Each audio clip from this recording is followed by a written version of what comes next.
উমরে ফারুক সালাত শুরু করলেন, ফজরের সালাত, আল্লাহু আকবার। In the meantime Abu Lulu এই খঞ্জর নিয়ে উমরে ফারুকের বুকের মধ্যে তিনটা স্টেবিং করে, একটা মারলেন নাভির নিচে, মারার সাথে সাথে পাকস্থলী কেটে, আরেকটা মারলেন পাজরে, পাজর ছিঁড়ে গেল। তিনটা মারার পরে উমরে ফারুক বললেন, কাতালানি আল কাল, এক কুকুর আমাকে মেরে ফেলেছে। পেছন থেকে এক সাহাবীকে টান মেরে সামনের দিকে নিয়ে গেল, তুমি নামাজের ইমামতি করো। আর উমরে ফারুককে বাকিরা ধরাধরি করে পেছনে নিতে আরম্ভ। আর এই আত্মাই আক্রমণ যে করেছে, সে কাতারের মাঝখান দিয়ে যেতে আরম্ভ করলো আর দুই দিকে ছুরি মার আরম্ভ করলো। 13 জন সাহাবীর গায়ে ছুরি মেরেছে, 7 জন সাহাবা স্পট ডেথ, জায়গায় মৃত্যু। এই ভয়ঙ্কর অবস্থা দেখে এক সাহাবী বুরনুস, এক ধরনের জুব্বা আছে মাথাওয়ালা, অনেকে জ্যাকেট পরছেন না এরকম মাথাওয়ালা, লম্বা জুব্বা আছে আর ওপরে শীতে পড়ে মাথাওয়ালা, এই মাথাওয়ালা জুব্বা বের করে এক জালের মতো তার দিকে উড়ে ওই বুরনুসের মধ্যে পেঁচিয়ে আবু লুলু মাটিতে পড়ে গেল আর সুইসাইড করে নিজের বুকে নিজে মেরে আত্মহত্যা। এই সাহাবীকে ইমামতির জন্য দাঁড় করালেন। উনি ছোট্ট সূরা দিয়ে প্রথম রাকাতে সূরা আল কাউসার, দ্বিতীয় রাকাতে সূরাতুল ইখলাস দিয়ে নামাজ শেষ। উমরে ফারুক বেহুশ। উমরে ফারুক কি সবাই কান্নাকাটি, সবাই দেখতে গেলেন। এখন হুঁশ ফিরেন, মুখের মধ্যে মুখ খুলে রাষ্ট্রের চিকিৎসক মুখের মধ্যে দুধ দিলেন, ওই নাভি দিয়ে দুধ বের হয়ে যায়, পাকস্থলী কেটে ওখান দিয়ে দুধ বের হয়ে যাচ্ছে। তারা বললো ওনারে বাঁচানো সম্ভব, দেখেন হুঁশ ফিরে কিনা। হুঁশ ফিরলে ওনার পরে কে আমির হবে, উনি যেন প্যানেল ঠিক করে দিয়ে যায়। সবাই তাকিয়েছে উমরে ফারুকের চোখের দিকে। আল্লাহর মেহেরবানিতে ঘন্টা খানিক পরে উনি চোখ খুললেন। চোখ খোলার পরেই বলেন নাই ও মা আমি মরে যাই। চোখ খোলার পরে উনি বলেন নাই কে মারলো আমারে।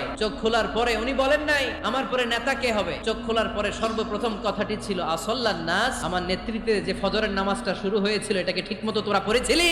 আমার নেতৃত্বে যে ফজরের জামাত শুরু হয়েছিল সেটা ঠিকঠাক মতো সমাপ্ত হয়েছিল কিনা আগে বল। আসল্লান না, নামাজটা হয়েছে কিনা তোমার লাগতে পারলেন না? This is Omar, hour super hero. নেতা অনেকগুলো লাগে না, এরকম নেতা একটাই যথেষ্ট যে গোটা বিশ্বকে কাঁপায় দিতে পারে। চিল্লায় বলো ঠিক কিনা। বিশ্বনবী মক্কায় বসে বসে তাহাজ্জুদের সালাত পড়ে আল্লাহর কাছে দোয়া করলেন, আল্লাহ আল্লাহুম্মা আইজ্জাল ইসলাম বিআহাব্বির রাজুলাইনি ইলাইক। ও আল্লাহ, দুইজন লোকের নাম বলবো, দুইজনের দরকার নেই, এই দুইজনের একজনকে আপনি ইসলামের সুশীতল ছায়া তলে এনে ইসলামকে বিজয় দান করে দেন। মুহূর্তের মধ্যে দোয়াটা কবুল করে নিয়েছে কে? বিশ্বনবী বললেন, আল্লাহ দুইজনের নাম বলবো আজকের দোয়ায়।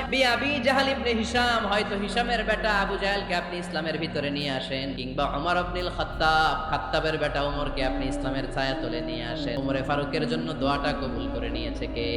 মক্কার যে অবস্থা, আল্লাহর হাবিব সাল্লাল্লাহু আলাইহি ওয়াসাল্লাম বুঝলেন মক্কার এই দুইজনের একজন যদি আমার সাথে না থাকে তাহলে মক্কায় দাওয়াতি কাজ চালিয়ে যাওয়া যাবে। আল্লাহরে বললেন, আল্লাহ বেশি চাই না, এই দুইজনের একজন, হয় আবু জাহেল নয় ওমর, হয় আবু জাহেল নয় ওমর। বিশ্বনবী যখন দোয়া করলেন, এই দোয়ার একটা ঈমানি ধাক্কা, নূরানি ধাক্কা সাইয়েদনা ওমরে ফারুকের হৃদয়কে স্পর্শ করে। দোয়া ইজ লাইক এ মিসাইল। এই যে আমরা দোয়া করি এটা মিসাইলের মতো। যুদ্ধে মিসাইল হামলা করে না? মিসাইল হামলা করার পরে এই মিসাইল লক্ষ্য বস্তুতে যে ভেদ করে, ঠিক কিনা? তেমনি দোয়ার মতো যদি আপনি দোয়া করতে পারেন, আপনি যেই জন্য দোয়া করেছেন ঠিক ওই জায়গায় যে আপনার দোয়া স্পর্শ করে। বিশ্বনবীর দোয়ার মাধ্যমে প্রথমে সাইয়েদনা ওমরে ফারুকের হৃদয়ে এক ধাক্কা লাগলো, 2 নম্বরে রব্বুল আলামিন সূরাতুল হাক্কা দিয়ে ওমরে ফারুকের হৃদয়ের মধ্যে দিলেন এক ধাক্কা। পড়েন আল্লাহু আকবার। কোরআনের ভেতরে সূরাতুল হাক্কা নামে একটা সূরা আছে না নাই? আল হাক্কাতু মাল হাক্কা ওয়া মা আদরাকা মাল হাক্কা। পড়েন আল্লাহু আকবার। বিশ্বনবী যখন দোয়া করলেন, ওই দোয়া যখন সাইয়েদনা ওমরে ফারুকের হৃদয়ে স্পর্শ করলো, সাইয়েদনা ওমরে ফারুক সব সময় বিশ্বনবীরে ফলো করতে আরম্ভ করলেন। বিশ্বনবী ডানে গেলে লুকিয়ে লুকিয়ে ওমর ফারুক ডানে যায়, বিশ্বনবী বায়ে গেলে লুকিয়ে লুকিয়ে ওমরে ফারুক বায়ে যায়। একবার মসজিদুল হারামে যে নামাজ পড়তে শুরু করলেন, ওমরে ফারুক তখন বিশ্বনবীর পিছু পিছু ছদ্মবেশে পেছন থেকে যে বিশ্বনবী কিভাবে নামাজ পড়ে দেখতে শুরু করলেন। বিশ্বনবী ইন দা মিন টাইম এশারা নামাজে আল হাক্কাতু মাল হাক্কা তেলাওয়াত শুরু করে দিলেন। আল হাক্কাতু মাল হাক্কা তেলাওয়াত শুরু করে, তেলাওয়াত করতে করতে বিশ্বনবী যখন তেলাওয়াত করতেছে, ওমরে ফারুক এরকম দুলতেছে। আর মজাবাদ, ওমিয়া বিশ্বনবীর কণ্ঠ বুঝি আমার মতো কণ্ঠ, আপনার মতো কণ্ঠ, আহমদ বিন ইউসুফের কণ্ঠ, আব্দুল বাসিতের কণ্ঠ না? বিশ্বনবীর গলায় যে কি সুরের ঝংকার আল্লাহ দিয়েছেন, কি সুরের লহরী আল্লাহ দিয়েছেন, একবার যে শুনতো পাগল হয়েছে। আল্লাহু আকবার। বিশ্বনবী সূরা হাক্কা মন্ত্রমুগ্ধ তেলাওয়াতে, মন্ত্রমুগ্ধ সুর দিয়ে, মন্ত্রমুগ্ধ কণ্ঠ দিয়ে তেলাওয়াত করতে লাগলেন। এশার সালাতে ওমরে ফারুক তুলতে লাগলেন। ওমরে ফারুক যত শুনেন অবাক হয়ে যায়, যত শুনেন অবাক হয়ে যায়, যতই শুনে অবাক। কিরে? কারণ তিনি আরবি ভাষা বুঝতেন। এত সুন্দর শব্দের গাঁথুনি, এত প্রাঞ্জল বর্ণনা, এত সুন্দর অন্তমিল, এটা কবিতা না হয়ে পারে। উনি মনে মনে ভাবলেন এটা মনে হয় কবিতা, it might be poem, it could be poem। Muhammad মনে হয় কবি হয়ে গেছে, তার কাব্য প্রতিভা দিয়ে সে এটা বানিয়ে, তা না হলে এত সুন্দর কথা এটা কবিতা না হয়ে পারে। ইন দ্য মিন টাইম বিশ্বনবী কিন্তু দেখতেছে না যে পেছনে ওমর। বিশ্বনবী তেলাওয়াত করছিলেন, ইন দ্য মিন টাইম বিশ্বনবী পড়ছিলেন, ওমা হুয়া বিকাউলি শাইরিন কলিলাম মা তুমিনুন। এই আয়াতের অর্থ হলো এটা কোনো কবির কথা নয়, খুব অল্প সংখ্যক লোকই তোমরা ঈমান আনো। সুবহানাল্লাহ পড়ে। এটাকে বলে কোইন্সিডেন্ট। কোইন্সিডেন্ট হুট করে অনেক সময় মিলে যায় কি যায় না? আপনি একজনের কথা ভাবতেছেন বাজারে গেলেন, বাজারে যেই দেখেন ওই লোকটা দাঁড়ায় আছে, এরকম হয় কি হয় না? কোইন্সিডেন্ট। ওমরে ফারুক মনে মনে যেটা ভাবতেছে ওই কথা দিয়ে বিশ্বনবী তেলাওয়াত করতেছে, আল্লাহু আকবার। বিশ্বনবী যে আয়াত তেলাওয়াত করছিলেন, আয়াতের অর্থ হলো এটা কোনো কবির বানানো কবিতা না, অল্প সংখ্যক লোকই তোমরা ঈমান আনো। ওমরে ফারুক আটকে উঠল, থমকে দাঁড়ালেন। ঘটনা আমি মনে মনে ভাবলাম, কি রে এত সুন্দর কথা, এটা তো মানুষের কথা হতে পারে না, এটা নিশ্চয়ই কবিতা, কবির কথা। কিন্তু মুহাম্মদ এখন আবার পড়তেছে ওমা হুয়া বিকাউলি শাইর, এটা কোনো শায়েরের কবির কথা নয়। কলিলাম মা তুমিনুন, অল্পই তোমরা ঈমান আনো। তার মানে আমার মনে যা আসলে মুহাম্মদ এটা টের পায়। মুহাম্মদ গণক, নাউজুবিল্লাহ পড়বেন না? মুহাম্মদ অনেক বড় মাপের একজন গণক। মানুষের হৃদয়ে কি চলে, মনে মনে কি ভাবে, মুহাম্মদ না দেখেও বলে দিতে পারে। ইন দা মিন টাইম বিশ্বনবী পরের আয়াতে বললেন ওয়ালা বিকাউলি কাহিনি কলিলাম মা তাযাক্কারুন। এই আয়াতের অর্থ হলো এটা কোনো গণকের বানানো গণনা নয়, খুব অল্প সংখ্যক লোকই তোমরা উপদেশ হিসেবে এটাকে মানো। সুবহানাল্লাহ পড়েন। এবার আর ওমরে ফারুকের সহ্য হয় না, কি আজীব তামাশা। প্রথমে মনে করলাম কবিতা, মোহাম্মদ কয় কবি না, সে কবি না, এটা কবিতা না। তারপরে ভাবলাম সে গণক, সে আয়াত পরে পরে বলে দিল এটা গণনা নয়, তাহলে এটা কি? এটা কি কবিতাও না, গণনাও না, তাহলে এটা কি? বিশ্বনবী তখন বললেন তানজিলুম মির রাব্বিল আলামিন। সুবহানাল্লাহ পড়েন। পরের আয়াত ছিল তানজিলুম মির রাব্বিল আলামিন। এটা দুনিয়ার কোনো কবির বানানো কবিতা না, এটা কোনো গণকের গণনা না, এটা কোনো সাহিত্যিকের বানানো সাহিত্য নয়, এটা মহাবিশ্বের পরিচালক রব্বুল আলামিনের কাছ থেকে পাঠানো কিতাব কোরআন। সূরা হাক্কার ধাক্কায় ওমরে ফারুক কাই। প্রথমে ধাক্কাটা লাগলো যে দোয়া। বিষ্ণুবী তাহাজ্জুদে কেঁদে দোয়া করলেন, আল্লাহ হয় আবু জাহেলরে দিবা নাইলে ওমর রে দিবা। ওই দোয়া ওমরে ফারুকের হৃদয়ে ছোঁয়া লেগেছে। এরপর হাক্কা, সূরাতুল হাক্কা দিয়ে দিলে এক ধাক্কা। এই ধাক্কা খেয়ে উথাল পাথাল হৃদয়ের মধ্যে, হায় রে এ কি বাণী, এ কেমন কথা, কে মুহাম্মদ? তারপরও শয়তানের ওয়াসওয়াসা আছে না নাই? আল্লাহ বলে যতই ওয়াসওয়াসা ওমরকে দেয়া হোক, আমি ওমরে ফারুককে মুসলিম উম্মতের সেনাপতি বানিয়ে ছাড়বো, আমি সেনাপতি বানাবো। এবার 3 নাম্বার ডোজ।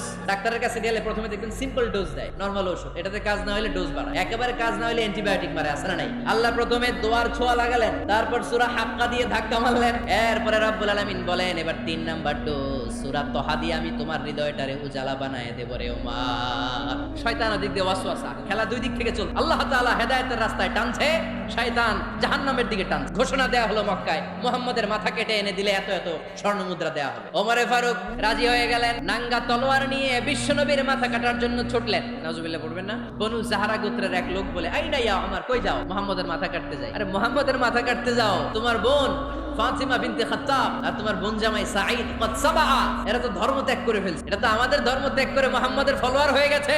আগে ওমর ঘর সামলাও, পরে মুহাম্মাদের মাথা কাটতেছে। ওমরে ফারুক অবাক হয়ে গেলেন, তলোয়ার নিয়ে বিশ্বনবীর দিকে না যে নিজের বাড়ির দিকে চলে গেলেন। বিশ্বনবীর আপন বোন ফাতিমা বিনতে খাত্তাব, বোন জামাই সাঈদ আর খাবাব রাদিয়াল্লাহু তাআলা আনহু তিনজন মিলে সূরা তহা তেলাওয়াত করলেন। পড়েন সুবহানাল্লাহ। মক্কায় লুকিয়ে লুকিয়ে দাওয়াত হতো। খাবাব রাদিয়াল্লাহু তাআলা আনহু একটা তামরার ফলকের মধ্যে সূরা তহার কয়েকটা আয়াত এনে ওমরে ফারুকের বোন আর বোন জামাইকে শিক্ষা দিচ্ছে, ট্রেনিং দিচ্ছে। সুবহানাল্লাহ পড়েন। লুকিয়ে লুকিয়ে ওমরে ফারুক যখন ঘরে চলে আসলেন, এরা তটস্থ হয়ে গেল। সাইয়েদনা খাব্বাব বিছানার তলায় লুকিয়ে গেলেন। ওমরে ফারুক বললেন, দরজা খোলো। ফাতিমা বিনতে খাত্তাব দরজা খোলার পরে নির্মম ভাবে সাইয়েদনা ওমর রাদিয়াল্লাহু তাআলা আনহু বোনের গায়ে আঘাত শুরু করে দিল। বোন জামাইকে আহত করতে শুরু করলো আর বলতে শুরু করলো, তোরা পাগল হলি কেন? কি আছে ওই মুহাম্মাদের মধ্যে? কি জাদু নিয়ে সে এসেছে? সে যাই বলে লোকজন পাগল হয়ে যায়, সবাই তার উপর কালিমা পড়ে ঈমান এনে ফেলে। কি এমন জিনিস তোদের কাছে আছে যেটা দেখে মুহাম্মদকে তোরা ভালোবাসলি? কি আছে? কি পড়তেছিলি আমারে দেখা? ফাতেমা বলে, ইন্নাকা রিজসুন লা ইয়ামাসসুহু ইল্লাল মুতাহহারুন। ও আমার ভাই ওমর, তুমি না পাক, লা ইয়ামাসসুহু ইল্লাল মুতাহহারুন, পবিত্রতা অর্জন না করে এই কোরআন ধরা যায় না। সুবহানাল্লাহ পড়েন। ওমরে ফারুক গোসল করে আসলেন, কারণ ধাক্কা তো আগে কয়েকটা খাইছে, কথা বুঝেন নাই বোধহয়। প্রথমে দোয়ার ধাক্কা, পরে কোন সূরা দিয়ে ধাক্কা? হাক্কা দিয়ে ধাক্কা। 3 নম্বরে এখন আরেকটা ধাক্কা খাবে। গোসল করে আসলেন। ফাতিমা বিনতে খাত্তাব বললেন, গোসল যখন করে এসেছেন, এই নেন। ওমরে ফারুক এবার চামড়ার কাপড়ের মধ্যে সূরা তহার প্রথম আয়াতের দিকে নজর করলেন। নজর করেই কোরআনের প্রেমে পড়ে গেলেন। পড়েন সুবহানাল্লাহ। ওমরে ফারুক পড়তে আরম্ভ করলেন, তহা মা আনজালনা আলাইকাল কুরআনা লিতাশকা ইল্লা তাযকিরাতান লিমান ইয়াশা তানজিলাম মিম্মান খালাকাল আরদা ওয়াস সামাওয়াতিল উলা। সুবহানাল্লাহ পড়েন। উনি পড়তে আরম্ভ করলেন, তাহা মা আনজালনা আলাইকাল কুরআনা লিতাশকা, এই কোরআনকে আমি তোমাদের হতভাগ্য জাতি হিসেবে দুনিয়ায় থাকার জন্য পাঠাই নাই, এটা রব্বুল আলামিনের পক্ষ থেকে এসেছে। যারা রবকে ভয় করে তাদের জন্য আছে উপদেশ। যিনি আকাশ বানিয়েছেন, জমিন বানিয়েছেন, ওই আল্লাহ তাআলা নিজেই এই কোরআন পাঠিয়েছেন। আওয়াজ করে পড়তে হবে আল্লাহু আকবার। উনি খুব ভালো আরবি জানতেন। সূরা তাহা পড়ার পরে আর ধৈর্য ধারণ করতে পারে না। ওমর ফারুক ছোট্ট বাচ্চার মতো কান্না শুরু করে দিলেন। আল্লাহু আকবার। সূরা তাহাটা হাতে নিয়ে, তলোয়ারটা হাতে নিয়ে বিশ্বনবীর দিকে ছুটতে আরম্ভ করলেন। আইনা মুহাম্মদ, কোথায় মুহাম্মদ? তোমরা আমাকে মুহাম্মাদের কাছে নিয়ে চলো। বিশ্বনবী তখন সাফা পাহাড়ের পাদদেশে দারুল আরকাম ইবনে আলকামের ঘরে লুকিয়ে লুকিয়ে কোরআনের দাওয়াত দিতে। ওমর ফারুককে পাগলের মতো ছুটে আসতে দেখে বিশ্বনবীর চাচা হামজা ইবনে আব্দুল মুত্তালিব বলল, নবী আপনি পালান, ওই যে খাতাবের বেটা ওমর আপনাকে অপমান করার জন্য, আক্রমণ করার জন্য তেরে এসেছে। সাহাবীরা বললেন, নবী আপনি পালিয়ে যান, আমরা সামাল দেব। বিশ্বনবী বললেন, না আমি পালাবো না, বরং তোমরা সরে যাও। ওমর ইবনে আল খাত্তাবকে আমার দরবার পর্যন্ত আসতে দাও। আমার তো মনে হচ্ছে ওই যে তাহাজ্জুদের নামাজ শেষে চোখের পানি ছেড়ে যে আমি আল্লাহর কাছে দোয়া করেছি, আজকে আমার ওই দোয়াটা কবুল হতে করে দে। আমার তো মনে হচ্ছে আমার দোয়া কবুল হবে, আসতে দাও। ওমর ফারুক এসে বললেন, আশহাদু আল্লা ইলাহা ইল্লাল্লাহ ওয়া আশহাদু আন্না মুহাম্মাদান আবদুহু ওয়া রাসূলুহু, আমি সাক্ষ্য দিলাম আল্লাহ ছাড়া কোনো ইলাহা নাই, নিশ্চয়ই আপনি আল্লাহর প্রেরিত বান্দা এবং রাসূল। পড়েন সুবহানাল্লাহ। ওমর ফারুক যখন কালিমা শাহাদা পড়ে মুসলমান হয়ে বিশ্বনবীর হাতে হাত রাখলেন, মুসলিম সাহাবীদের মধ্যে খুশি আর আনন্দের বন্যা বয়ে গেল। মুসলিম হাতে গোনা সাহাবারা আল্লাহর প্রশংসা করলেন। বিশ্বনবী সাইয়েদনা ওমর ফারুককে জড়িয়ে ধরলেন। ওমর ফারুক আবার বিশ্বনবীরে বললেন, নবী গো, আলাসনা আলাল হক, আমরা কি সত্যের উপরে আছি না আমরা ভুলের উপরে আছি? বিশ্বনবী বললেন, বালা নাহনু আলাল হক, আমরা এই সত্যের উপরে আছি। সুবহানাল্লাহ পড়েন। আলাসনা আলাল হক, নবী আমরা কি সত্যের উপরে নাই? হ্যাঁ অবশ্যই ওমর, তুমি সত্যের উপরে আছো। ওমর ফারুক বললেন, তাহলে ফাফিমাল ইখতিফা, তাহলে লুকায় লুকায় আর দাওয়াত দেব কেন? আমি তো কালিমা পড়ে ফেলছি, আসেন আমার সাথে বের হই। ফাফিমাল ইখতিফা, আর লুকায় লুকায় কেন? আসেন আমরা বাইরে বের হই। বিশ্বনবী বললেন, ওমর এটা মাক্কি জীবন, এখানে আমরা একটু গোপনে গোপনে দাওয়াত দিতে চাই। ওমর ফারুক বলে, না, আমার দায়িত্ব, আমি একটা মিছিল দিতে চাই নবী। আল্লাহর নামের তাকবীর দিতে দিতে দারুল আরকাম থেকে শুরু করে মাসজিদুল হারাম পর্যন্ত একটা মিছিল দিয়ে আমি মক্কা কাঁপাইয়া দেব। অনুমতি দেন। বিশ্বনবী দিতে চায়। ওমর ফারুক অনেক বোঝানোর পরে স্বল্প পরিসরের একটা অনুমোদন পাওয়া গেল বিশ্বনবীর কাছ থেকে। কিন্তু মিছিল যে দিবে, মিছিলের জন্য লোকের দরকার আছে না নাই? এখানে লোক নাই, আমি একাই মিছিল দিতেছি। জমবে মিছিল, জমবে। খুঁজে উনি 11 জন মুসলিম সাহাবা পেলেন। কয়জন? ওমর ফারুক বললেন 11 জনই সই। এই 11 জন নিয়ে আমি আল্লাহর নামের তাকবীর 2 লাইন করলেন। কয় লাইন? 2 লাইন। পেছনে 6 জন, আর এই লাইনের নেতা বানালেন বিশ্বনবীর চাচা হামজা রাদিয়াল্লাহু তাআলা, আর সামনে 5 জন, তার আগে দাঁড়ালেন উনি নিজেই। তাহলে 6 6 12। বললেন এই 2 লাইনই আমরা তাকবীর দিতে দিতে, বেশি না, এই দারুল আরকামের ঘর থেকে, আপনারা জানেন যে সাফা মারওয়া এখন যে সাই হয়, এই সাফার পাদদেশে ছিল দারুল আরকামের ঘর। উনি বলেন এখান থেকে ওই যে কাবার গিলাফ দেখা যায়, কাবার গিলাফ পর্যন্ত আমরা এই তাকবীর নিয়ে ওখানে যাব। সুবহানাল্লাহ পড়বেন না? ওখানে উনি দাঁড়িয়ে ছোট্ট একটা ভাষণ দিয়েছিলেন। উনি বলেছিলেন, মান আরাদা আন তাসকুলা উম্মু ওয়া ইয়াতামা ওয়ালাদু ওয়া তারমিলা যাওজাতুহু ফালিয়াসুদ্দানি। খেয়াল করে শুনেন, কান দুইটা খরগোশের কানের মতো খাড়া করেন। উনি এক বাক্যের একটা ভাষণ দিলেন। ভাষণ দিতে জানলে বড় ভাষণ দেয়া লাগে না, এক বাক্যের ভাষণ দিয়ে গোটা বিশ্বকে ঝাঁকুনি মারা যায়। চিল্লায় বলো ঠিক কিনা? ওমর ফারুক এক বাক্যের একটা ছোট্ট ভাষণ। মান আরাদা আন তাসকুলা উম্মু, কে আছো মায়ের এই মক্কায়, কে আছো মায়ের বুক খালি করতে চাও? ইয়াতামা ওয়ালাদু, কে আছো বাচ্চাগুলারে, নিজের সন্তানগুলোরে ইয়াতিম বানাতে চাও? কে আছো তারমিলা যাওজাতুহু, নিজের স্ত্রীকে বিধবা বানাতে চাও? ফালিয়াসুদ্দানি, বুকের পাটা থাকলে আমি ওমর রে থামাও। ফালিয়াসুদ্দানি, দেখি মক্কায় কার এত বড় বুকের পাটা? কে আছো মায়ের বুক খালি করতে চাও, সন্তান রে ইয়াতিম বানাতে চাও, স্ত্রীকে বিধবা বানাতে চাও? ফালিয়াসুদ্দানি, পারলে আমারে ঠেকাও। এই বলে উনি আল্লাহু আকবার, আল্লাহু আকবার, আল্লাহু আকবার বলে স্লোগান শুরু করে দিলেন। এক এক স্লোগানে মক্কার মরুজমিন থারথার করে কাঁপতে আরম্ভ। এই মিছিল মক্কার কেউ দেন। মিছিলের আওয়াজ শুনে আবু জাহেল বাইরিস, উতবা বাইরিস, শাইবা, ওয়ালিদ ইবনে মুগিরা সব বের হইছে। কিরে, আমার এলাকায় এত বড় স্লোগান, কার এত সাহস? বের হয়ে দেখে মিছিলের সামনে ওমর। ওমর রে দেখে দিছে একদম, কারণ ওমরে ফারুককে থামানোর মতো বাপের বেটা মক্কায় দ্বিতীয়টা কেউ দিল না। আওয়াজ করে বলে ঠিক কিনা? ওমরে ফারুক আল্লাহু আকবার, আল্লাহু আকবার বলে স্লোগান দিতে দিতে মসজিদুল হারামের ভেতরে ঢুকে গেল। কাবার গিলাফ ধরার পরে সেদিন মিছিল থেমেছে। এই আল্লাহর নামের স্লোগান সেদিন কেউ থামাতে পারে নাই, কিয়ামত পর্যন্ত কেউ থামাতে পারবে না। চিল্লায় বলো ঠিক কিনা? ওই রকম একটা ওমরের দরকার, আমাদের বেশি চাই না। জোরে বলেন ঠিক কিনা? দাদা আমায় আবার ওমর দারা দিল দাও, খোদাদা আমায় আবার ওমর দারাজ দিল দাও। আলীর মতো বীর সেনানি, আলীর মতো বীর সেনানি জাগাতে নিখিল দাও, খোদাদা সুবহানাল্লাহ পড়ে। একটা ওমর লাগে, চিল্লায় বলেন কয়টা? ওই ওমরের অপেক্ষায় বাংলাদেশ সহ গোটা মুসলিম উম্মাহ, ঠিক কি না? একটা ওমরই যথেষ্ট। আমাদের সেন্ট্রাল লিডারশিপ নাই তো, আমাদেরকে এদিকে লাথি মারলে আমরা ওইদিকে যাই, ওদিক থেকে গুতা মারলে আমরা এদিকে যাই। আমাদের রিপ্রেজেন্টেটিভ, আমাদের প্রতিনিধিত্ব করার মতো কোনো কেন্দ্রীয় লিডারশিপ নেতৃবৃন্দ গোটা বিশ্বে নাই, ঠিক কি না? আমরা সেই ওমরে ফারুকের অপেক্ষায়, আমরা সেই ইমাম আল মাহাদির অপেক্ষায়। এই ওমরে ফারুক আমাদের মডেল, ঠিক কি না? থার্ড ইন পজিশন, এই পুরো উম্মতের মধ্যে ওনার পজিশন নাম্বার 3। 1 নাম্বার পজিশন বিশ্বনবী কার, 2 নাম্বার পজিশন কার, আবু বকর, 3 নাম্বার পজিশন কার, ওমরে ফারুকের। বিশ্বনবী বলতেন লা নবিয়্যা বা'দি, লা নবিয়্যা বা'দি, আমার পরে কোনো নবী নাই, ওয়ালা রাসূলা, আমার পরে কোনো রাসূলও নাই। আমার নবীর পরে আর কোনো নবী আছে? আমার নবীর পরে আর কোনো রাসূল আছে? এই যে কাদিয়ানি যে একটা সম্প্রদায় আছে, এরা কি মুসলিম নাকি অমুসলিম? মুসলিম সম্প্রদায়ের সাথে এদের কোনো সম্পর্ক নাই, চিল্লায় বলেন ঠিক কি না? এরা যদি মুসলমান হতে চায়, আমার নবী দ্য লাস্ট মেসেঞ্জার বিশ্বনবীকে খাতামুন নবী হিসেবে সংবাদ সম্মেলন করে গোটা বিশ্বকে জানাই দিতে হবে, তারপরে তাদেরকে আমরা মুসলিম হিসেবে স্বীকৃতি দিব, চিল্লায় বলেন ঠিক কি না? তা না হলে তারা কোন ধর্মের এটাকে জানাই দিতে হবে। No inferiority complex, no identity crisis. Identity ক্রাইসিসে থাকা যাবে না। আপনারা কোন ধর্মের এটা জানাই দেয়। আপনারা বিশ্বনবীরও শেষ নবী মানবেন না, আবার মুসলিম বলেও নিজেদেরকে ট্যাগ লাগাতে চাইবেন। সাধারণ মুসলমানরা এটা এই ধোঁকাবাজি মানে না, চিল্লায় বলেন ঠিক কি না? আমার নবীর পরে কোনো নবী নাই, আমার রাসূলের পরে কোনো রাসূল নাই, কিনা? আল্লাহর হাবিব বলতেন লাউ কানা বা'দি নাবিয়্যুন লাকানা উমর, তবে আমার পরে যদি নবী হওয়ার যোগ্যতা কারো থাকে, আমার ওমরের ওই যোগ্যতা আছে। সুবহানাল্লাহ পড়েন। তুমি বলেছো রাসূল দেবে না, বলনি দেবে না ওমর, বলনি দেবে না হামজা তারি, খালিদ বিজয় সম, তুমি বলেছো রাসূল দেবে না। সুবহানাল্লাহ পড়েন। এজন্য আমরা একটা ওমর চাই। কয়টা? বেশি লাগবে? নেতার মতো নেতা কয়টা লাগে? জোরে বলেন কয়টা? Enough, that's enough. ওমরে ফারুক আওয়ার সুপার হিরো। ওনার সাথে বিশ্বনবী সাল্লাল্লাহু আলাইহি ওয়াসাল্লামের মুসাহারার সম্পর্ক ছিল। ওমরে ফারুক যে বিশ্বনবীর শ্বশুর, এটা অনেকে জানেই না। ওমরে ফারুক রাদিয়াল্লাহু তাআলা আনহু বিশ্বনবীর শ্বশুর ছিলেন। এটা আজকে নতুন শুনছেন, কে কে হাত তোলেন। দেখছেন হুজুর, সঠিক বলছি না আমি? অনেকে আমরা জানি না। মাশাআল্লাহ, জানতে লজ্জা নাই, শিখতে লজ্জা নাই। লজ্জা হচ্ছে অজ্ঞতায় আর মূর্খতায়, ঠিক কি না?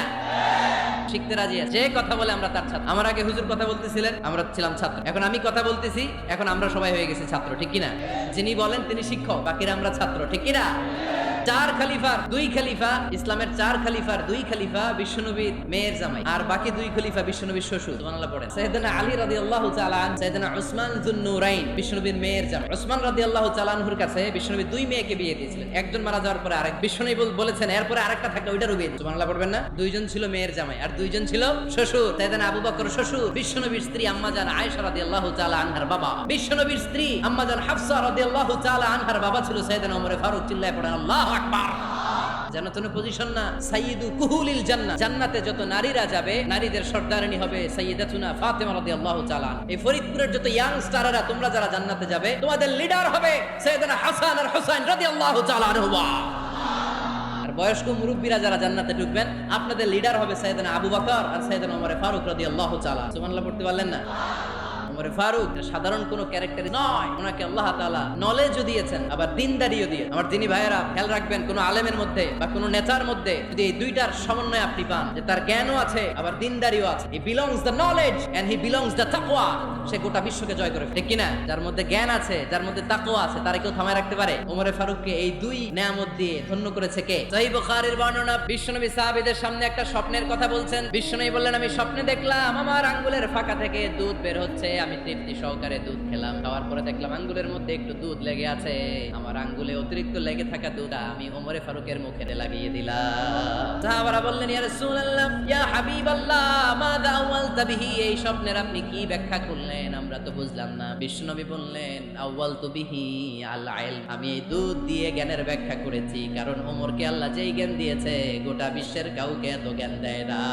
এজন্য স্বপ্নে যদি কেউ দেখেন যে আপনি দুধ খাচ্ছেন, তার মানে আল্লাহ তাআলা আপনার জ্ঞান বাড়ায় দিবেন। ওমরে ফারুককে দুধ খেয়ে অতিরিক্ত দুধের অংশটা বিশ্বনবী আবু বকর রাদিয়াল্লাহু তাআলা আনহুর মুখে দেন, সাইয়েদনা উসমানের মুখে দেন নাই, আলী রাদিয়াল্লাহু তাআলা আনহুর মুখে দেন। স্বপ্নে ওই অতিরিক্ত লেগে থাকা দুধটা বিশ্বনবী ওমরে ফারুকের ঠোঁটের মধ্যে লাগিয়ে। এই হাদিস থেকে প্রমাণ হয় আল্লাহ তাআলা জ্ঞানের নিয়ামতে সাইয়েদনা ওমরে ফারুককে ধন্য। আবার বুখারীর বর্ণনা, বিশ্বনবী সাল্লাল্লাহু আলাইহি ওয়াসাল্লাম আরেকটা স্বপ্নের বর্ণনা দিচ্ছেন। তিনি বললেন, তোমাদের সবাইকে স্বপ্নে আমার সামনে দাঁড় করানো হলো। আমি দেখলাম তোমাদের কারো জুব্বা নাভি পর্যন্ত, কারো জুব্বা হাঁটু পর্যন্ত, কারো জুব্বা টাকনু পর্যন্ত। ওমরে ফারুককে যখন স্বপ্নে আমার সামনে দাঁড় করিয়ে দেয়া হলো। আমি দেখলাম ওমরের জুব্বা এত লম্বা, ওমর টেনে হিচড়ে তার জুব্বা নিয়ে সামনে হেঁটে যাচ্ছে। সাহাবারা বললেন, ফামাযা আওয়ালতা বিহি ইয়া রাসূলুল্লাহ, ও আল্লাহর রাসূল, এই স্বপ্ন দিয়ে আপনি কি বুঝাতে চাইলেন? আমরা কিছু বুঝলাম না। বিশ্বনবী বললেন, আওয়ালতু বিহি ইয়াতি, আমি এই হাদিসের দ্বারা দিনের ব্যাখ্যা করলাম, যার জামা যত লম্বা তার দিনদারি তত বেশি। সুবহানাল্লাহ, আসতে পড়েন।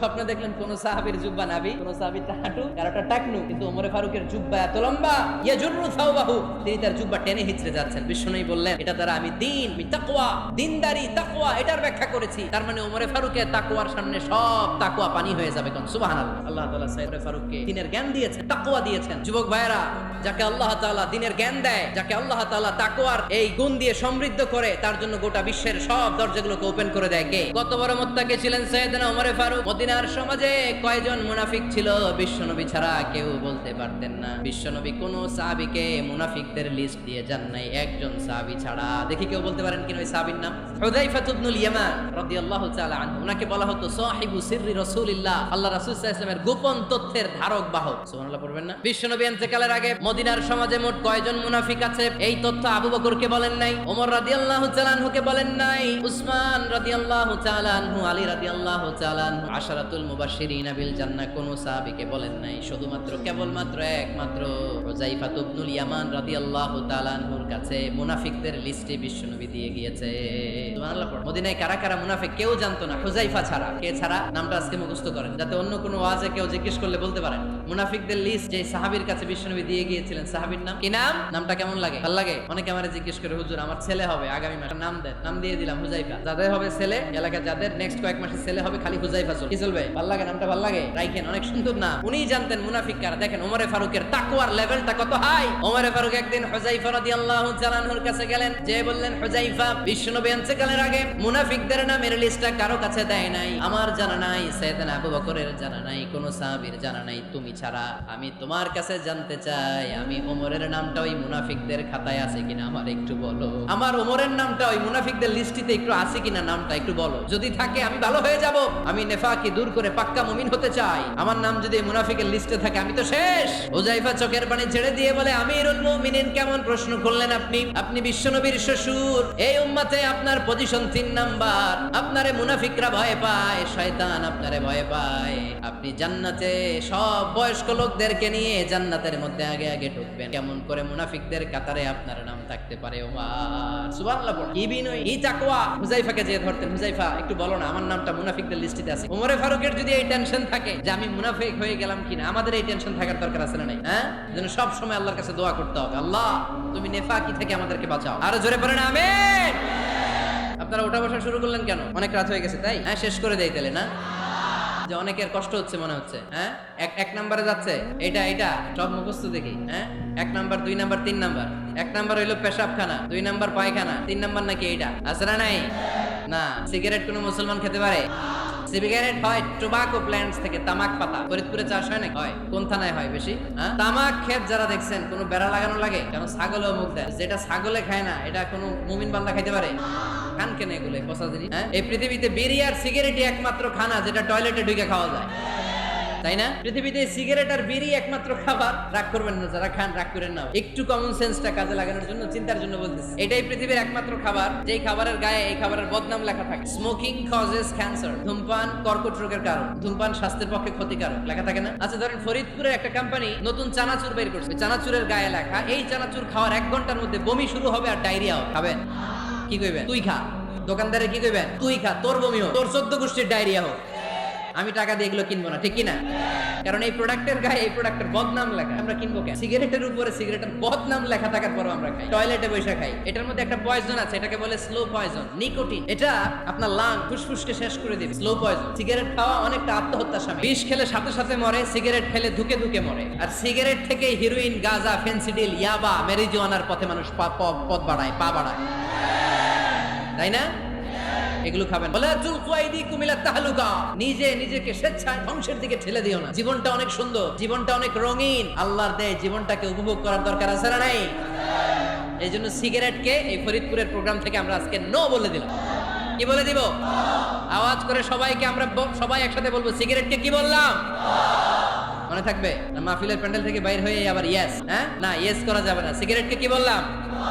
নো। ওমরে ফারুক রাদিয়াল্লাহু তাআলা আমাদের সুপারহিরো, আমাদের সবাই বলেন আমাদের। উনি কত বড় সুপারহিরো শুনে। উনি জুমার খুতবা দিচ্ছেন, কি দিচ্ছেন? মসজিদে নববী। খুতবার মাঝখানে হঠাৎ বললেন, ইয়া সারিয়াতাল জাবাল, ইয়া সারিয়াত ইবনে জানিমিল জাবাল। এই কথা বলেই আবার খুতবা দিতে শুরু। উনার এই ইয়া সারিয়াত ইবনে জানিমিল জাবালের সাথে আগের কথারও কোনো মিল নাই, পরের কথারও কোনো মিল নাই। জুমার নামাজের পর মুসল্লি সাহাবারা ধরলেন, বললেন ইয়া আমিরাল মুমিনিন, খুতবার মাঝখানে হঠাৎ করে ইয়া সারিয়াত ইবনে জানিমিল জাবাল বলে আপনি চিৎকার করলেন কেন? আপনার এই বাক্যের সাথে আপনার খুতবার আগের বাক্যের কোনো মিল নাই, আপনার খুতবার পরের বাক্যেরও কোনো মিল নাই। এই কথা আপনি কারে বললেন? কারে উদ্দেশ্য করে বললেন? এই কথার তাৎপর্য কি আমাদেরকে বুঝিয়ে বলে।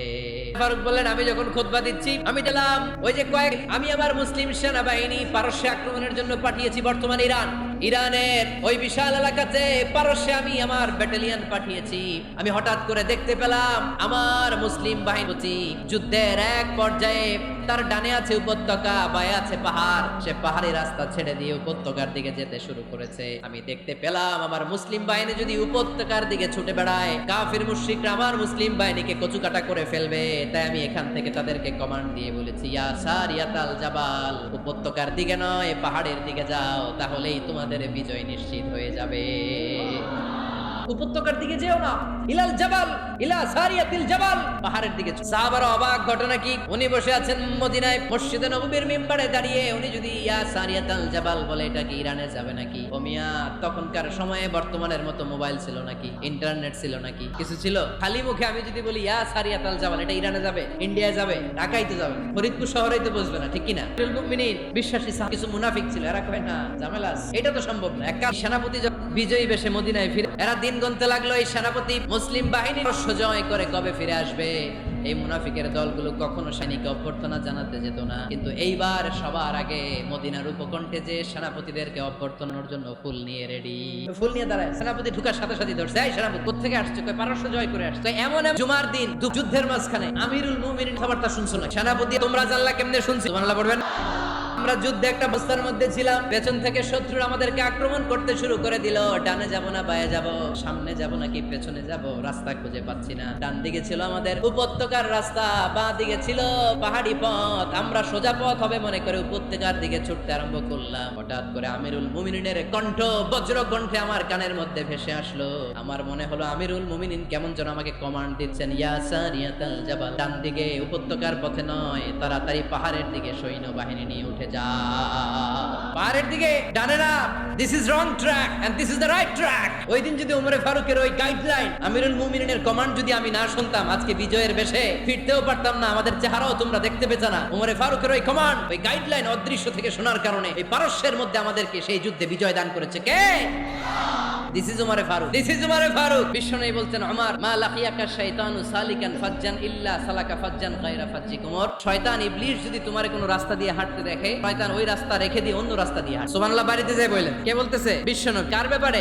উমরে ফারুকের ব্যাপারে। শয়তান যদি দেখে যে উমরে ফারুক এই রাস্তা দিয়ে হাঁটে, শয়তান ওই রাস্তা রেখে দিয়ে অন্য রাস্তা দিয়ে হাঁটে। সুবহানাল্লাহ পড়ে। রাত্রিবেলা আমরা আমাদের বাচ্চা ছেলে মেয়েদেরকে যখন খাওয়াই, বাচ্চারা খেতে চায় না, এরকম হয় আপনাদের ফরিদপুর এলাকায়? এই এলাকায় হয় নাকি? খেতে চায় না বাচ্চারা, এই চকলেট দেখায়া, এই মিনা কার্টুন দেখায়া, এইটা সেটা এগুলো সেগুলো বলে, গল্প টল্প বলে ভুলায়া খাওয়ানো লাগে, তাই না? তারপরও খায় না। আমারও ছোট মেয়ে আছে, খেতে চায় না, এইটা সেইটা এমনি খাওয়ানো লাগে। তো শেষে না পেরে মা বাবা বলতে বাধ্য হয়, ওই যে ভূত আসতেছে, ভূত, তাড়াতাড়ি তাড়াতাড়ি খাও, নাহলে যে ভূত ধরবে। তো ওই যে বাঘ আসতেছে, বাঘ, তাড়াতাড়ি খাইলে নাহলে বাঘে কামড়ে। বলি না আমরা? আপনারা কি বলেন? ভূত। আর কি বলেন? হ্যাঁ হ্যাঁ, এক এক জায়গায় এক একটা আমরা বলি, ভূত আসবে, বাঘ খাবে, ভাল্লুক খাবে, তাড়াতাড়ি খাও। মদিনাতে যখন ওমরে ফারুক আমিরুল মুমিনিন, মদিনার মায়েরাও বাচ্চাদেরকে খাওয়াতে পারতো না, ছোট্ট মেয়েদেরকে খাওয়াতে পারতো, খাওয়া নিয়ে যন্ত্রণা। বাচ্চারা যখন মদিনায় খেতে চাইতো না রাত্রি বেলায়, মদিনার মায়েরা বলতো, তাড়াতাড়ি খাও, হা হুয়া ইয়াতি উমর, হা হুয়া ইয়াতি উমর, তাড়াতাড়ি খা, নাইলে ওই যে ওমর আসতেছে, ওমর যাওয়ার সুপারহিরো সাইয়েদনা ওমর ফারুক রাদিয়াল্লাহু তাআলা। শুধু শয়তানি ভয় পেত না, মুনাফিকরাও ভয় পেত, জমের মতো ভয়। শুধু তাই না, আমাদের আম্মাজান বিষ্ণু ঈসা ইসলামের স্ত্রীরাও ওমর ফারুককে ভয় পেত। সুবহানাল্লাহ কইবেন না? মাঝে মাঝে বিষ্ণু ঈসা ইসলামের সাথে আম্মাজান আয়েশার ঝগড়া হতো না? আপনাদের ফ্যামিলিতে ঝগড়া হয়?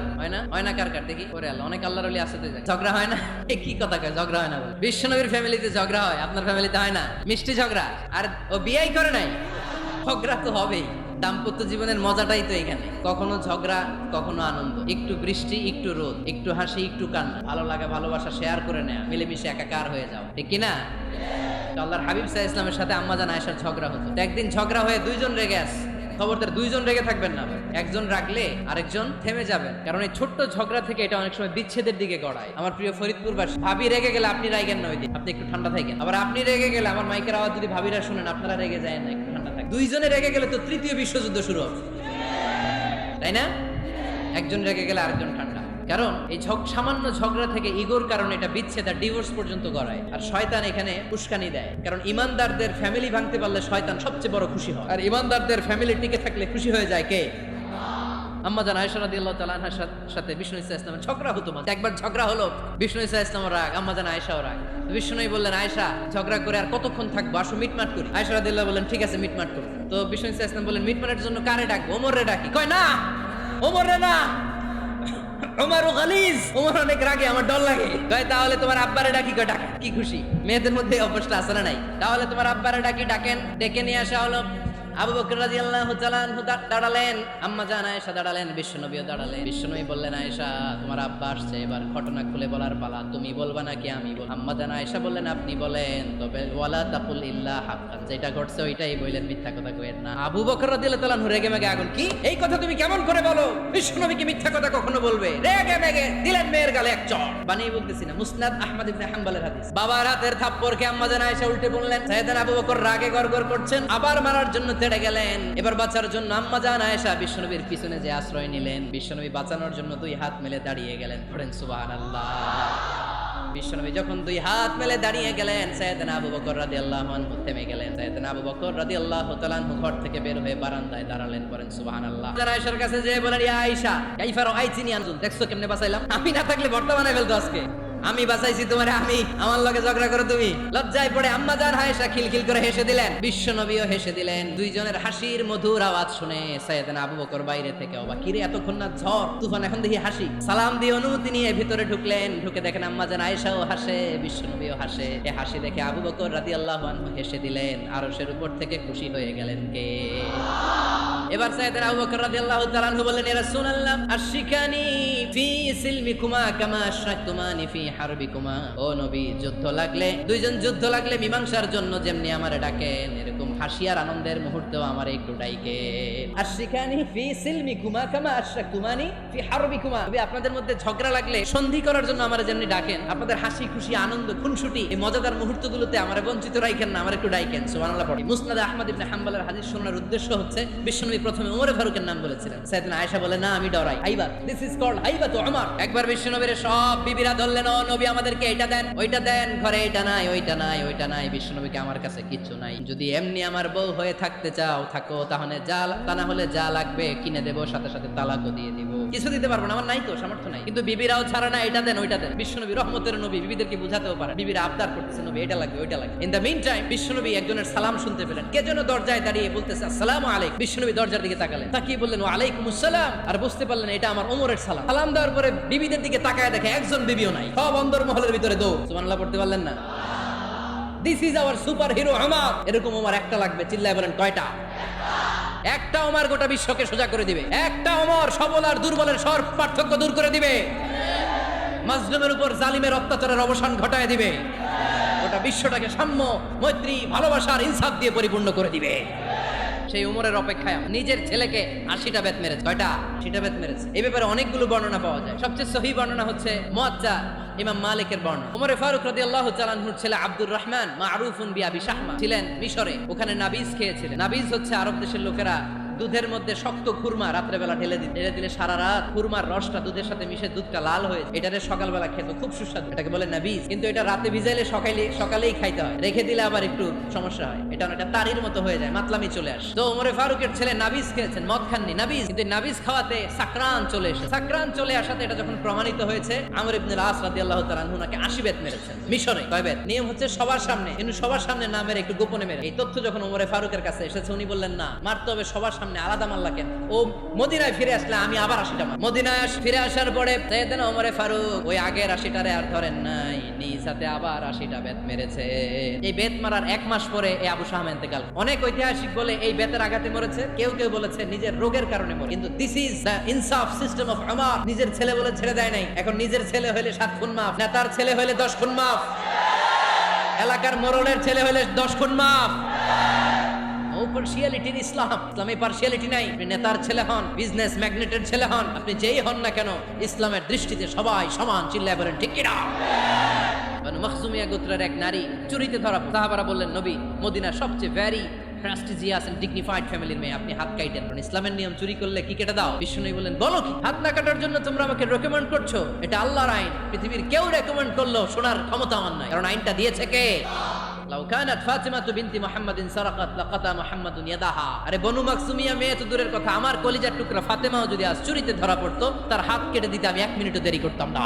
দিস ইজ ইসলাম। এই হচ্ছে ওমরে ফারুকের মানাকিব। এরকম ওমরে ফারুক কয়টা লাগবে? আওয়াজ করে বলতে হবে, কয়টা লাগবে? একটা লাগবে। এই সাইয়েদনা ওমরে ফারুক মদিনার প্রথম চিফ জাস্টিস ছিলেন। সর্বপ্রথম ওনার পরামর্শে সাইয়েদনা আবু বকর রাদিয়াল্লাহু তাআলা আনহু কোরআনকে সংকলন করেছে। আমরা এই যে কোরআন পড়ি 30 পারা, এমদাদিয়া লাইব্রেরির 114টা সূরা, কত সুন্দর সন্নিবেশ করা হয়েছে, এখানে সাজানো হয়েছে। আল্লাহর হাবিব সাল্লাল্লাহু আলাইহি ওয়াসাল্লামের সময় কি এরকম কোরআন ছিল নাকি? ছিল। খেজুর পাতার মধ্যে, গাছের বাকলের মধ্যে, ওটের বড় হাড্ডির মধ্যে আর পাথরের মধ্যে খোদাই করা কোরআন। সাইয়েদনা আবু বকরের সময় রাদিয়াল্লাহু তাআলা আনহুর সময় যুদ্ধ হলো। 70 জন হাফেজ সাহাবী ইন্তেকাল করলেন। সাইয়েদনা আবু বকর রাদিয়াল্লাহু তাআলা আনহুকে ডেকে ওমরে ফারুক বললেন, ও আবু বকর, এইভাবে হাফেজে কোরআন সাহাবীরা যদি দুনিয়া থেকে বিদায় হয়ে যায়, আল্লাহর কোরআনও তো বিদায় হয়ে যাবে। আমার পরামর্শ হলো আপনি সব বয়োজ্যেষ্ঠ সাহাবীদেরকে একসাথে করে কোরআনের সব কাগজগুলোকে একসাথে করে একটা নির্ধারিত কপির মধ্যে কোরআনকে সংকলন করে ফেলে। সাইয়েদনা আবু বকর বললেন, যেটা আমার নবী করে না, এটা আমি কেমনে করব? কিন্তু ওমরে ফারুক নাচরবান্দা বলে না, এটা করলে কোনো খারাপ হবে না, ভালোই হবে। মুসলিম উম্মার জন্য এক জায়গায় কোরআন সন্নিবেশিত থাকবে, আপনি করেন। সাইয়েদনা আবু বকর রাজি হয় না, ওমরে ফারুকও ছাড়ে না। ওমরে ফারুক বলতে বলতে এমন ভাবে সাইয়েদনা আবু বকর রাদিয়াল্লাহু তাআলা আনহুকে ধরলেন। সব শেষে সাইয়েদনা আবু বকর ওমরে ফারুকের কথায় কোরআন সংকলনে রাজি হয়ে গেলেন। পড়েন সুবহানাল্লাহ। উনি বললেন, ওমর যখন আমাকে বারবার বুঝাতে লাগলো, আল্লাহ তাআলা আমার হৃদয়টা ওমরের কথা শোনার জন্য খুলে দিলেন। আল্লাহ তাআলা কেমন যেন আমাকে ইলহাম করলেন, আবু বকর করো, এই কাজের মধ্য দিয়ে আমি আমার কোরআনকে গোটা বিশ্বে জীবিত রেখে দেব। This is Omar. এই যে আমরা হিজরি সনের যে আমরা গণনা করি, এই হিজরি সনের প্রবর্তক হচ্ছে সাইয়েদনা ওমরে ফারুক। সাইয়েদনা ওমরে ফারুক এই হিজরি সনের গণনা শুরু। সাহাবারা বলল, আমিরুল মুমিনিন, খ্রিস্টানদের ঈসাই সন আছে, আমাদের মুসলমানদের কোনো সন নাই। আমাদের একটা সন থাকলে আমাদের জিজিয়া নিতে, আমাদের যাকাতের টাকা উত্তোলন করতে অনেক সুবিধা হয়। ওমরে ফারুক বললেন, তাহলে কোন সালকে হিজরি, কোন সালকে মুসলিম সাল হিসেবে আমরা ঘোষণা দিতে পারি? একজন বলল, আমার নবী যেই সালে জন্মগ্রহণ করেছেন ওই সাল। ওমরে ফারুক বললেন, আমার নবীর জন্ম আমাদের জন্য খুশির দিন, কিন্তু এটা আমাদের জন্য প্রেরণা নয়, প্রেরণা নবীর কাজে, ঠিক কিনা? আরো কিছু সাহাবারা বলল, তাহলে যেই সালে আমার নবী ইন্তেকাল করেছে ওইটারে প্রথম সাল ধরেন। ওমরে ফারুক বললেন, না, যেদিন তিনি ইন্তেকাল করেছেন এটা আমাদের দুঃখের দিন, এটা আমাদের প্রেরণা নয়। আমাদের প্রেরণা হচ্ছে বিশ্বনবীর ত্যাগ, তিতিক্ষা আর কাজের মধ্য দিয়ে। জোরে কোন ঠিক কিনা? ওমরে ফারুক বললেন, যেদিন বিশ্বনবী ইসলাম রক্ষায় নিজের মাতৃভূমি ছেড়ে মক্কা থেকে মদিনায় গিয়েছেন, ওই দিনটাকে হিজরি প্রথম দিন ধরে আমরা হিজরি সাল গণনা করে শুরু করে দেব। ওইটাই হচ্ছে হিজরি সন। সেখান থেকে হিজরি সনের প্রবর্তন করেছেন সাইয়েদনা ওমরে ফারুক রাদিয়াল্লাহু তাআলা। এই যে স্টেট গভর্নমেন্ট, এই যে প্রিজন, জেলখানা, ক্যান্টনমেন্ট, সচিবালয়, গণভবন, বঙ্গভবন, মুক্তিযোদ্ধাদের ভাতা, রাষ্ট্রীয় ভাতা, এই সব নিয়ম কানুন সাইয়েদনা ওমরে ফারুক তার রাষ্ট্রীয় আমলে তিনি নিজে করেছেন। চিল্লায় পড়েন আল্লাহু আকবার। মুসলমানদের আলাদা কারেন্সি, নিজস্ব মুদ্রা ব্যবস্থা নিজে চালু করেছেন। সৈনিকদের মধ্যে যারা বিবাহিত, প্রতি 6 মাস অন্তর অন্তর 1 মাসের ছুটি কাটাতে তারা ফিরে আসবে, সাইয়েদনা ওমরে ফারুক চালু করেছেন। চিল্লায় আওয়াজ করে পড়েন আল্লাহু আকবার। এই যে আমরা 20 রাকাত সালাতুত তারাবি পড়ি রমাদানে, পড়েন না আপনারা? এটা সাইয়েদনা ওমরে ফারুক চালু করেছেন। সুবহানাল্লাহ পড়তে পারলেন না? কোরআনে মোট 22টা আয়াত আছে যেখানে সাহাবারা ইনডিসিশনে ভুগছিলেন। বিশ্বনবীর মত একটা, ওমরে ফারুকের মত আর একটা। এই 22 জায়গায় আল্লাহ তাআলা বিশ্বনবীর মতের পক্ষে আয়াত নাজিল না করে ওমরে ফারুকের মতের পক্ষে কোরআনের আয়াত নাজিল। আওয়াজ করে পড়েন আল্লাহু আকবার। এদিকে উঠলেন কেন আপনারা? যারা উঠছেন আমার দিকে তাকান। কিছু ভিতরে ঢুকতেছে, কিছু বাইরেতেছে না? সাইয়েদনা ওমরে ফারুক। আমরা সাহাবীদের জীবন চরিত পড়তে চাই না, কত যে অনুপ্রেরণামূলক দৃষ্টান্ত সাইয়েদনা ওমরে ফারুক আমাদের জন্য রেখে গিয়েছে। ওমরে ফারুক যখন খলিফা, দিনের বেলায় যদি রাষ্ট্রে কোনো নিয়ম জারি করতেন, দিনের বেলায় জনগণকে কোনো বিষয়ে যদি নিষেধ করতেন, রাত্রে বেলায় খাওয়ার সময় ফ্যামিলি মেম্বারদের সবাইকে বলতেন, এই দিনের বেলা আমি জনগণকে এই কাজ করতে নিষেধ করেছি, তোমরা আমার ফ্যামিলি মেম্বার, খবরদার তোমরা এই কাজ করো না। জনগণ করলে যতটুকু শাস্তি, তোরা করলে পাবি ডবল শাস্তি। মনে রাখবেন না? আমাদের নেতারা ওই বাড়ির বিচার করে, ওই বাড়ির মাইয়ার বিচার, ওই বাড়ির পোলার বিচার, নিজের পোলা গাঞ্জা টানে আসরা নাই, নিজের মেয়ে অপরাধ করে আসরা নাই। কি নেতা ছিলেন ওমরে ফারুক? আগে নিজের ঘর সামলিয়েছেন, আগে নিজেকে সামলিয়েছেন, নিজের ঘর ঠিক করেছেন। বলেছেন জনগণ করলে যত বেদ, তোরা করলে double Veda. This is call leader, ঠিক কিনা? এক বাবা এসে বললেন, ওমরে ফারুক আমার ছেলে কথা শোনেন, বেয়াদব।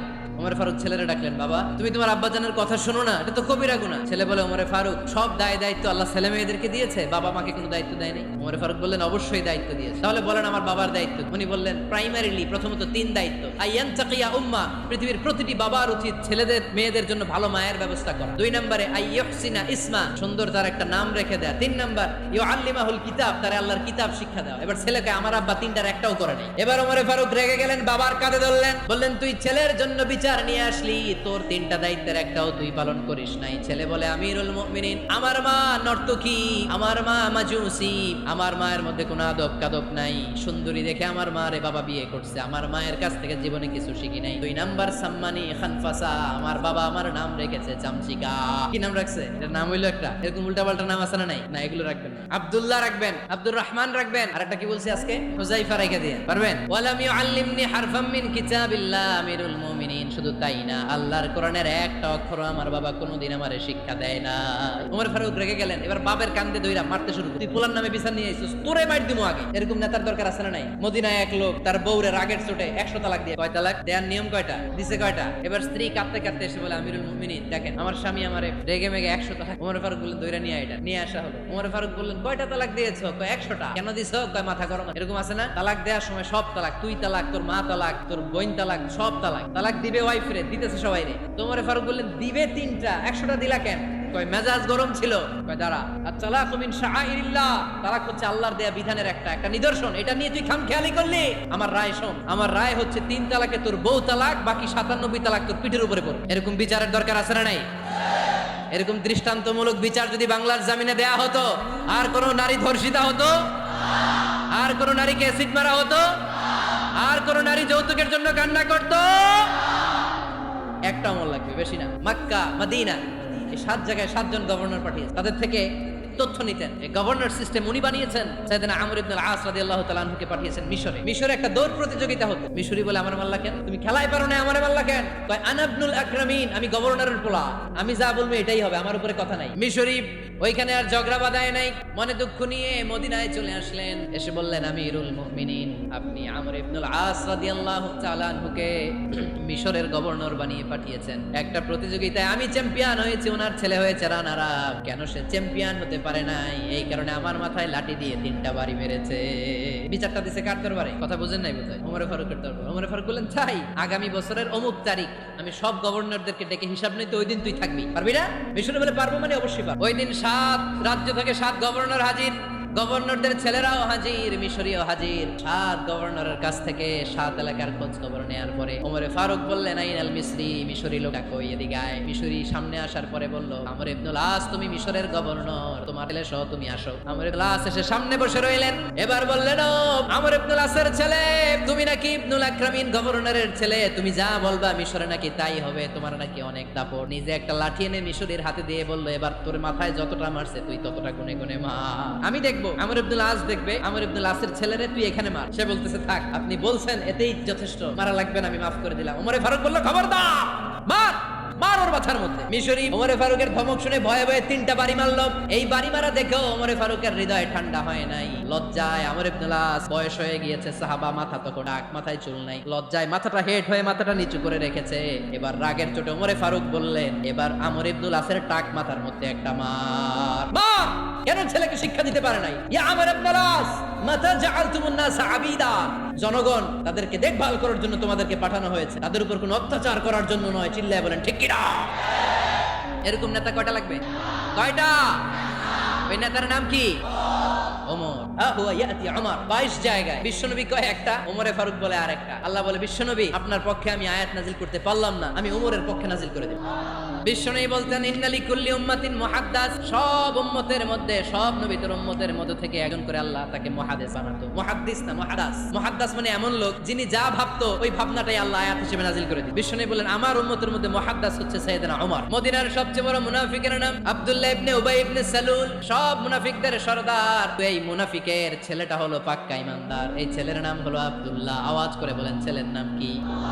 আব্দুল্লাহ ইবনে উবাই ইবনে সালুল মুনাফিক সর্দার যখন ইন্তেকাল করলো, সাইয়েদনা আব্দুল্লাহ রাদিয়াল্লাহু তাআলা আনহু বিশ্বনবীর কাছে এসে চোখের পানি ছেড়ে ডেকে বলে, নবী আপনিও জানেন আমিও জানি, মদিনার সবাই জানে আমার আব্বা মুনাফিকদের সর্দার, কিন্তু আমার মন তো মানে না, আমার তো পিতা, আমার তো বাবা লাগে, আমার তো মন মানে না। আপনিও জানেন মুনাফিক, আমিও জানি মুনাফিক। নবী আপনার দরবারে কিছু আমি চাই না, আপনার গায়ের একটা জামা দেন, আপনার জামাটা পরিয়ে আমার বাবারে দাফন দিব। এর সিলায় যদি আমার আব্বারে আল্লাহ মাফ করে দেয়, দয়ার নবী মায়ের নবী জামা খুলে দিয়ে দিলেন। পড়েন সুবহানাল্লাহ। আব্দুল্লাহ রাদিয়াল্লাহু তাআলা আবার আবদার চললেন, নবী জানি আমার বাবা মুনাফিক, কিন্তু আমার তো বাবা, আপনার দরবারে ফরিয়াদ, আপনি নিজে যে আমার বাবার জানাজার নামাজের ইমামতি করবেন। দয়ার নবী মায়ের নবী জানাজার নামাজে যেতে চাইলেন। ওমরে ফারুক বললেন, নবী না, খবরদার আপনি উবাই ইবনে সালুলের জানাজায় যাবেন না। বিশ্বনবী জোর করে যেতে চাইলেন। সাইয়েদনা ওমরে ফারুক বিশ্বনবীর জামা পেছন থেকে টেনে ধরলেন। আল্লাহু আকবার। টেনে ধরলেন, যাবেন না আপনি। ওমরে ফারুকের হাত থেকে হ্যাচকা টান মেরে জুব্বা টান দিয়ে বিশ্বনবী জানাজায় চলে গেলেন। রব্বুল আলামিন আয়াত নাজিল করলেন, ইস্তাগফির লাহুম আও লা তাস্তাগফির লাহুম ওয়া ইন তাস্তাগফির লাহুম ৭০ মাররাতান ফালান ইয়াগফিরাল্লাহু লাহুম। নবী গো, একবার নয়, দুইবার নয়, ৭০ বারও যদি এই মুনাফিকের জন্য আপনি ক্ষমা চান, তার জন্য ক্ষমা নাই, তার জন্য আছে জাহান্নাম। ওয়ালা তাকুম, আপনি যাবেন না আলা কবরি, কখনো তাদের জানাজায় যাবেন না। এই যে একটা ভুল করে ফেলছেন, এটা এইবারই শেষ, এরপরে আর যাবেন না। সাইয়েদনা ওমরে ফারুকের পক্ষে আল্লাহ তাআলা কোরআনের আয়াত নাযিল করে দিলেন। চিল্লায় পড়েন আল্লাহু আকবার। এভাবে 22টা জায়গায় ওমরে ফারুক যা বলেছে, এটা নিয়ে একটা আলাদা আলোচনা হইতো, আলাদা একটা আলোচনা লাগবে যে 22টা আয়াতে আল্লাহ তাআলা বিশ্বনবীর পক্ষে কোরআনের আয়াত নাযিল না করে সাইয়েদনা ওমরে ফারুকের পক্ষে আয়াত নাযিল করেছেন। চিল্লায় পড়েন সুবহানাল্লাহ। ওই ওমরে ফারুককে আমাদের মডেল বানানোর দরকার আছে না নাই? ওই ওমরে ফারুকের জীবনী আমাদের ছেলে মেয়েদেরকে পড়ানোর দরকার আছে না নাই? আমাদের ভবিষ্যৎ প্রজন্ম এগুলো জানে না। ওরা সালমান খান দেখে বড় হয়, ওরা শাহরুখ খান দেখে বড় হয়, ওরা ঋত্বিক রোশনকে দেখে বড় হয়, ওরা মনে করে যে এরাই বড় সুপার হিরো। আমাদের যে কত বড় সুপার হিরো আছে এরা জানেই না। নতুন প্রজন্মের কর্ণকহরে সাইয়েদনা ওমরে ফারুকের ইতিহাস পৌঁছে দেওয়ার দরকার আছে না নাই? ওমরে ফারুকের ইন্তেকালের ঘটনাটা বলেই আমরা মোনাজাতের দিকে যাব। শুনবেন? শুনতে চান? উনি স্বপ্নে দেখলেন একটা লাল মোরগ ওনাকে 3টা ঠোকর মেরেছে। কয়টা? উনি জুমার নামাজে, জিলহজ মাসের শেষ সপ্তাহে জুমার নামাজে বললেন যে একটা লাল মোরগ 3টা ঠোকর মেরেছে। মুগীরা ইবনে শুবা রাদিয়াল্লাহু তাআলা আনহুর দাস আবু লুলু আল মাজুসি, এই লোকটা খঞ্জর বানাতে পারে। মুগীরা রাদিয়াল্লাহু তাআলা আনহুর দাস। মুগীরা প্রতিদিন 4 দিরহাম করে চার্জ করত, যেহেতু দাস। সে এসে বিচার দিল, আমিরুল মুমিনিন, মুগীরা আমার থেকে বেশি টাকা চায়, জুলুম করে। ওমরে ফারুক বললেন, তাই? তুমি কি কাজ জানো? বলে, আমি খঞ্জর বানাতে জানি। বাড়ি কই? পারস্য। আরে তুমি খঞ্জর বানাতে জানলে তো 4 দিরহাম অনেক কম, সে তো আরো বেশি টাকা নেওয়া দরকার ছিল তোমার থেকে। আবু লুলুর এই কথা পছন্দ হয় নাই। সে কয়, ওমর সবারে দয়া দেখাও আর আমার ক্ষেত্রে কঠিন নিয়ম বানাইলা, দাঁড়াও এই নিয়ম তোমারে আমি দেখাবো। এই রাগে সে বাড়িতে যে একটা খঞ্জর বানালো। কি বানালো? খঞ্জর চিনেন? ছোট্ট ছুরি। কিছুদিন আগে ওমানের সুলতান কাবুস ইন্তেকাল করেছে, জানেন আপনারা? ওনার এই কোমরের মধ্যে খঞ্জর থাকতো, ছবিতে দেখছেন? আরব শায়েখ যারা সুলতান আমির, কোমরে কি থাকে? ছোরা থাকে, খঞ্জর। সে বাসায় যে একটা খঞ্জর বানালো, যেই খঞ্জরের 2 মাথা, লাহু রাসান ওয়া মাকবাদাতুহু ফি ওয়াসাতি, আর ধরার হ্যান্ডেলটা মাঝখানে, এদিকেও ছুরি এদিকেও ছুরি, যাতে এইভাবে মারা। সে ধার দিতে লাগলো আর বলল, ওমর দাঁড়াও, তোমারে আমি দেখাবো। ওমরে ফারুক মসজিদে নববীর ইমাম, ফজরের নামাজের সময় এই আবু লুলু আল মাজুসি বুরনুস পরে লুকিয়ে সে অগ্নি উপাসক, মুমিন নয়। ওমরে ফারুককে অ্যাটাক করার জন্য গেলেন মসজিদে নববীতে। ওয়া কানু ইউসাল্লুনা বিগালাস, তখন ওনারা অন্ধকারে নামাজের সময় যখন হলো, লুকিয়ে প্রথম কাতারে ওমরে ফারুকের পিছনে মুয়াজ্জিনের পাশেই দাঁড়ালেন, হাতে খঞ্জর। একামত হলো, ওমরে ফারুক সালাত শুরু করলেন, ফজরের সালাত, আল্লাহু আকবার, নামাজ শুরু করলেন, সূরা ফাতিহা বললেন। আরেকটা সূরা যখন পড়তে যাবেন, in the meantime Abu Lulu এই খঞ্জর নিয়ে ওমরে ফারুকের বুকের মধ্যে 3টা স্টেবিং করলেন। একটা মারলেন নাভির নিচে, মারার সাথে সাথে পাকস্থলী কেটে গেল। আরেকটা মারলেন পাজরে, পাজর ছিঁড়ে গেল। বললেন, কাতালানি আল কাল, এক কুকুর আমাকে মেরে ফেলে। পেছন থেকে একদিকে নিয়ে গেল, তুমি নামাজের ইমামতি করো। আর ওমরে ফারুককে বাকিরা ধরার পেছনে নিতে আরম্ভ। আর এই আক্রমণ যে করেছে, সে কাতারের মাঝখানে আরম্ভ করলো আর 2 দিকে ছুরি মারতে আরম্ভ। 13 জন সাহাবীর গায়ে ছুরি মেরেছে, 7 জন সাহাবা স্পট ডেথ। ভয়ঙ্কর দেখে এক সাহাবী বুরনুস, এক ধরনের জুব্বা আছে, অনেকে জ্যাকেট পরছেন না, এরকম লম্বা জুব্বা আছে, আর ওপরে শীতে পড়ে মাথা, এবার করে এক সাহাবী জালের মতো তার দিকে উড়ায় মারল। ওই বুলশি আবু লুলু মাটিতে পড়ে গেল আর সুইচ নিজের বুকে নিজে মেরে আত্মহত্যা। যেই সাহাবীকে ইমামতির জন্য দাঁড় করালেন, উনি ছোট্ট সূরা দিয়ে প্রথম রাকাতে সূরা আল কাউসার, দ্বিতীয় রাকাতে সূরাতুল ইখলাস দিয়ে নামাজ শেষ। ওমরে ফারুক বেহুশ। ওমরে ফারুক কি সবাই কান্নাকাটি করে, সবাই দেখতে গেলেন, এখন হুঁশ ফিরে না। মুখের মধ্যে, মুখ খুলে রাষ্ট্রের চিকিৎসক মুখের মধ্যে দুধ দিলেন, ওই নাভি দিয়ে দুধ বের হয়ে, পাকস্থলী কেটে ওখান দিয়ে দুধ বের হয়ে যায়। তারা বললো, ওনারে বাঁচানো সম্ভব না, দেখেন হুঁশ ফিরে কিনা। হুঁশ ফিরলে ওনার পরে কে আমির হবে, উনি যেন প্যানেল ঠিক করে দিয়ে যায়। সবাই তাকিয়েছে ওমরে ফারুকের চোখের দিকে। আল্লাহর মেহেরবানিতে ঘন্টা খানিক পরে উনি চোখ খুললেন। চোখ খোলার পরেই বলেন নাই, ও মা আমি মরে যাই। চোখ খোলার পরে উনি বলেন নাই, কে মারলো আমারে। চোখ খোলার পরে উনি বলেন নাই, আমার পরে নেতা কে হবে। চোখ খোলার পরে পরে সর্বপ্রথম কথাটি ছিল আসল্লান নাস, আমার নেতৃত্বে যে ফজরের নামাজটা শুরু হয়েছিল এটাকে ঠিকমতো তোরা পড়েছিলি? আমার নেতৃত্বে যে ফজরের জামাত শুরু হয়েছিল সেটা ঠিকঠাক মতো সমাপ্ত হয়েছিল কিনা আগে বল। আসল্লান নাস, নামাজটা হয়েছে কিনা বল। মনে লাগতে পারলেন না? This is Omar, our superhero. নেতা অনেকগুলো লাগে না, এরকম নেতা একটাই যথেষ্ট যে গোটা বিশ্বকে কাঁপায় দিতে পারে। চিল্লায় বলো ঠিক কিনা? আমরা চাই আমাদের ছেলেগুলো উমরে ফারুকের মতো বড় হোক। আমরা চাই আমাদের ছেলে মেয়েগুলো খাব্বাব, খুবাইব, সাইয়েদনা আলী, উসমান, আবু বকর রাদিয়াল্লাহু তাআলা আনহুর অনুসরণে বড় হোক। ঠিক কিনা? আমরা একটা ওমর চাই যিনি আমাদেরকে সালাতের শিক্ষা দিয়ে গিয়েছেন, ইন্তেকালের আগে বলেছেন সাল্লাল্লাহু। এজন্য আমরা যেন নামাজ কখনো নষ্ট না। আল্লাহর জমিনে দ্বীন বাস্তবায়নে আসাদ্দুহুম ফি আমরিল্লাহি ওমর রাদিয়াল্লাহু তাআলা আনহুর মতো এত কঠোর কেউ ছিলেন। তাই দ্বীন বাস্তবায়নে আমরা যেন কাউরে ছাড় না দেই। সবার আগে আল্লাহর দ্বীন, সবার আগে আল্লাহর কোরআন, সবার আগে আমার ইসলাম। ঠিক কিনা? চাইলেই কেউ এদেশ থেকে ইসলামরে মিটাই দিতে পারবে না। যে দেশে আল্লাহু আকবার ধ্বনির সাথে সাথে সূর্য উঠে যায়, আল্লাহু আকবার ধ্বনির সাথে সাথে সূর্য ডুবে যায়, সে দেশে আর কিছু থাকবে না থাক আমার ইসলাম থাকবেই। আর কিছু থাকবে না থাক আমার কোরআন থাকবেই। ইসলামের সাথে থাকতে রাজি আছেন তো? কোরআনের সাথে থাকতে রাজি আছেন তো?